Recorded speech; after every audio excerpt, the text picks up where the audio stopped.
Quality, durability, and performance taken to the extreme.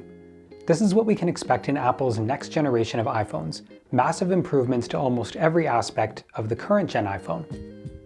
So if we currently have the basic lineup, the Pro lineup, then what's more Pro than Pro? This is iPhone 15 Ultra. Is it just me, or does it seem like we always know way too much about iPhones before they're actually released? We already know that every year the iPhone is announced and launched in September at the Apple keynote.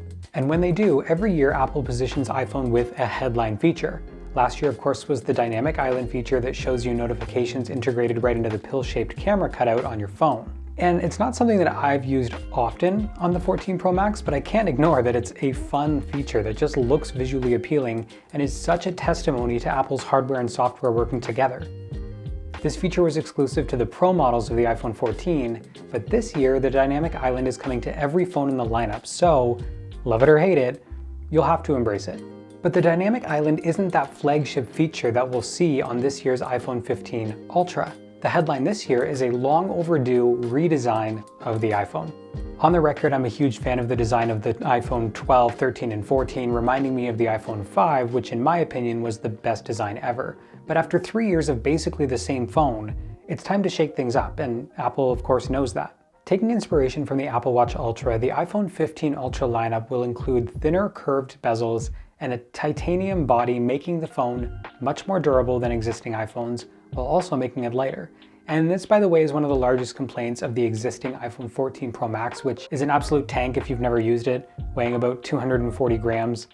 It's heavy, especially for a lot of use. Also, for the first time, the iPhone is expected to adapt a solid-state button that actually doesn't move and instead act like the previous iPhone home button that would provide haptic feedback to make it feel like it was moving, but then when you shut the phone off, you realized the button actually couldn't move at all. This will be adapted for the Siri button, the volume buttons, and possibly the volume rocker as it shifts more from a traditional switch that it's had since the beginning of time to a standard button. Let me know, by the way, if you prefer the traditional moving home button or the home button with the haptic feedback where you could actually adjust the sensitivity down in the comments now.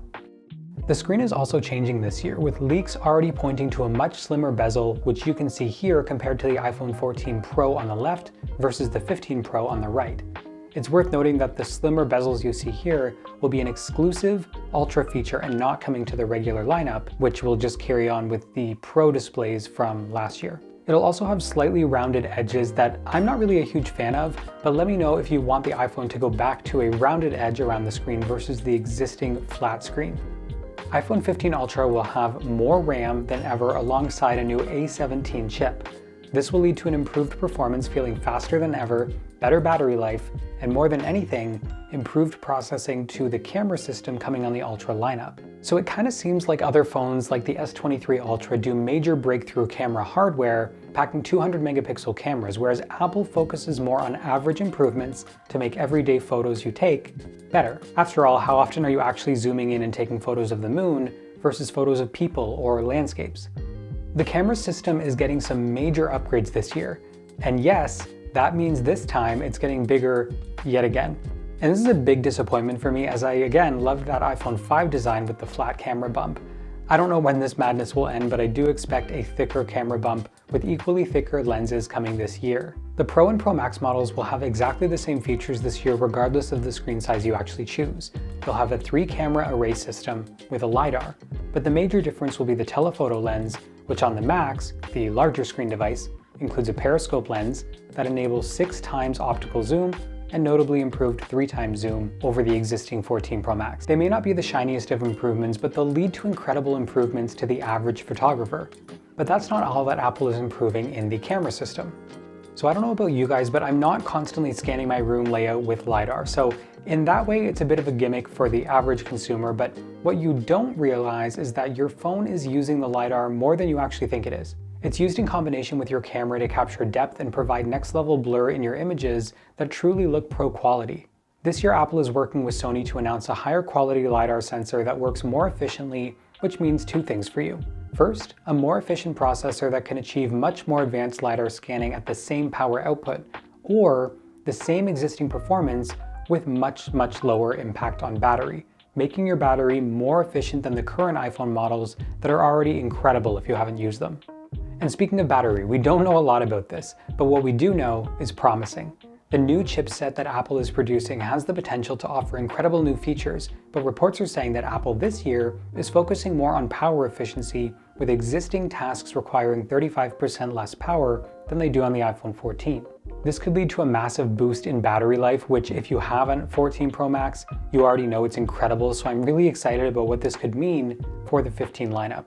You may not need to even charge your phone for 3 days. I don't know what's happening at this point.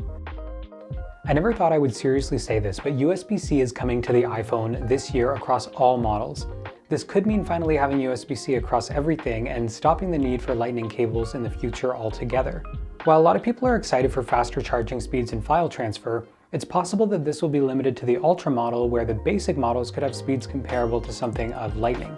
It's not a surprise, and the same thing actually happened when the iPad adopted USB-C, where the Pro models had faster speeds, and then the Air and the iPad lineup got reduced speeds. There's nothing confirming speed of USB-C yet, but just know that it is coming to the iPhone.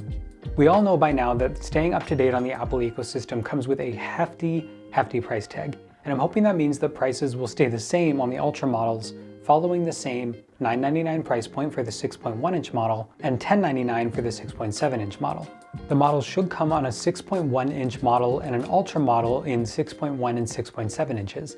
It's unclear whether the basic large 6.7-inch model will make a reappearance, as apparently sales just weren't that great. Here's hoping they actually switch back to the Mini that offers all these incredible features at a really small scale. In terms of launch date, Apple is a creature of habit these days, with a keynote happening in the second week of September. Pre-orders happen the following Friday, and then likely a launch 1 to 2 weeks later on the Friday. Let me know what your thoughts are on the new iPhone 15 Ultra lineup, and if you're happy about the new design changes, or if you like the current design. As always, thank you guys so much for watching, and I'll see you in the next one.